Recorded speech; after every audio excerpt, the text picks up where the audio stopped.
ang kwento ng Kwarto 33. Sa isang matandang ospital sa isang liblib na bayan, may isang kwarto na matagal nang ipinagbabawal ang paggamit. Ang Kwarto 33. Walang nakakaalam kung bakit. At kahit ang mga residente ng ospital ay nag-aalangan na magbigay ng paliwanag tungkol dito. Ang kwarto na ito ay matagal nang hindi ginagamit at hindi rin ito nakatala sa mga regular na chart ng ospital. Ngunit ang hindi alam ng lahat ay may isang hindi makakalimutang kwento ng isang pasyente na nagbago sa lahat ng iyon. Linda, isang batang nurse, ay bagong hired sa ospital at madalas siya ang ipinapadala upang magbantay sa mga kritikal na pasyente. Ngunit isang gabing inassign siya sa isang shift na mag-iisa, nalaman niyang siya ay magbabantay sa Kwarto 333. Linda, baka hindi mo pa naririnig ang tungkol sa Kwarto 333? Tanong ni Mika, isang senior nurse. Huwag mong gawing biro yan. Marami nang hindi nakalabas ng buhay mula doon. Napatingin si Linda kay Mika na ang mga mata ay puno ng takot. Anong ibig mong sabihin? Tanong ni Linda, hindi maintindihan ang sinasabi. Basta, mag-ingat ka lang. Ipagdasal mo na hindi ka mapunta sa Kwarto 33. Tumagot si Mika habang tumingin sa paligid. Parang may mga mata na sumusunod sa kanila. Ngunit dahil sa pagiging baguhan, hindi inisip ni Linda ng seryoso ang babalang yun. Isang gabing madilim at tahimik, nahanap ni Linda ang kanyang sarili na naglalakad patungo sa Kwarto 333. Ang mga ilaw ng ospital ay mahina at ang hangin sa pasilyo ay malamig. Habang papalapit siya sa pinto ng kwarto, napansin niyang ang hangin ay tila mas malamig kaysa sa ibang parte ng ospital. Siguro naaaninag lang ako, bulong ni Linda sa sarili. Nang buksan niya ang pinto, ang amoy ng lumang kahoy at amoy gamot na hindi nawawala mula sa loob ng kwarto ay sinalubong siya. Hindi siya nagdalawang isip na pumasok at agad niyang ini-check ang pasyente na nakaratay sa kama. Isang matandang lalaki, si Mang Tonyo ang kanyang pangalan. Ngunit kahit na siya ay matanda na, may mga kakaibang mata si Mang Tonyo, mga mata na parang puno ng takot at pasakit. Ma'am, tawag ni Mang Tonyo nang makaramdam siya ng presensya. Ilang taon na akong nakataga rito, hindi na ako makalabas. Nagulat si Linda sa sagot ng matanda, ngunit hindi niya inisip na may mali sa sitwasyon. Nagpatuloy siya sa pagtanggal ng mga gamit sa pasyente.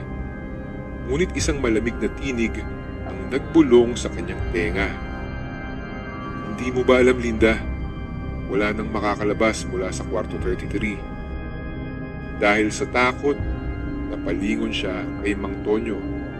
Ngunit wala siyang nakita na nagmumula sa kanyang mga labi tanging ang malamig na hangin lamang at ang mga mata ng matanda na puno ng takot. Dahil hindi maintindihan ni Linda ang nangyayari, inilit niyang mag-focus sa kanyang trabaho, ngunit hindi niya kayang i-ignore ang nakakabinging katahimikan ng kwarto. Habang abala siya sa kanyang gawain, narinig niya ang tunog ng mga hakbang sa likod niya. Iyon na ang unang pagkakataon na siya ay nagkakaroon ng kaibang pakiramdam sa loob ng kwarto. Lumingon siya at laking gulat niya nang makita ang pinto ng kwarto na biglang nagsarado ng mag-isa. Umait ang kanyang tiyan at isang malamig na alo ng takot ang pumatong sa kanyang katawan. Hindi siya makagalaw. Mag-ingat ka, Linda. Narinig niyang muli ang tinig, ngunit hindi siya sigurado kung saan ito nagmula. Ang katawan ni Mang Tonyo ay hindi gumagalaw. Ngunit ang kanyang mga mata ay hindi na matino, nagmumukha itong may kabuntot na lihim. "Bakit po ba kayo nandito?" tanong ni Linda nang nanginginig ang mga labi. "Ano ang nangyari dito?" Tinutok niya ang kanyang flashlight sa mga mata ni Mang Tonyo. Doon, nakita niya ang isang punit na papel sa ilalim ng kama at nang hinila ito ni Linda, napansin niyang ito ay isang lumang dokumento. Simulan niyang basahin ito. Si Mang Tonyo ay isang pasyente na namatay sa kwarto kay 33 noong nakaraang dekada. Pinagbabawal ang pagpasok sa kwarto sapagkat ang kanyang kaluluwa ay hindi pa matahimik. Nais niyang magkaroon ng katarungan, ngunit ang kwarto ay naging isang libingan ng mga hindi natapos na kwento. Nang matapos niyang basahin ang dokumento, ang katawan ni Mang Tonyo ay dumapo sa sahig at biglang naglaho. Nawala ng malay si Linda sa takot at nang magising siya, wala na si Mang Tonyo. Ang kwarto 333 ay muling naging tahimik. Pumunta si Linda sa admin office kinabukasan upang magsumbong tungkol sa nangyari.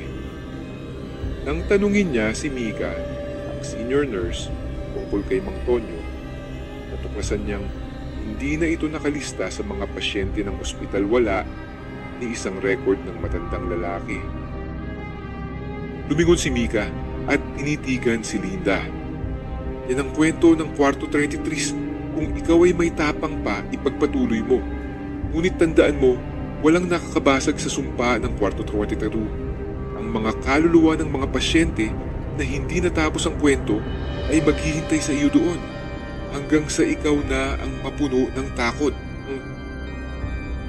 Hindi na muling bumalik si Linda sa kwarto 33. Ngunit patuloy ang mga bulong-bulong sa ospital na may mga pasyenteng wala ng kaluluwa na naglalakad sa mga pasilyo ng ospital, naghihintay ng katarungan. Hanggang ngayon, ang kwarto 333 ay nananatiling isang misteryo at ang mga kwento ng nawawalang kaluluwa ay patuloy na bumabalik sa mga naroroon.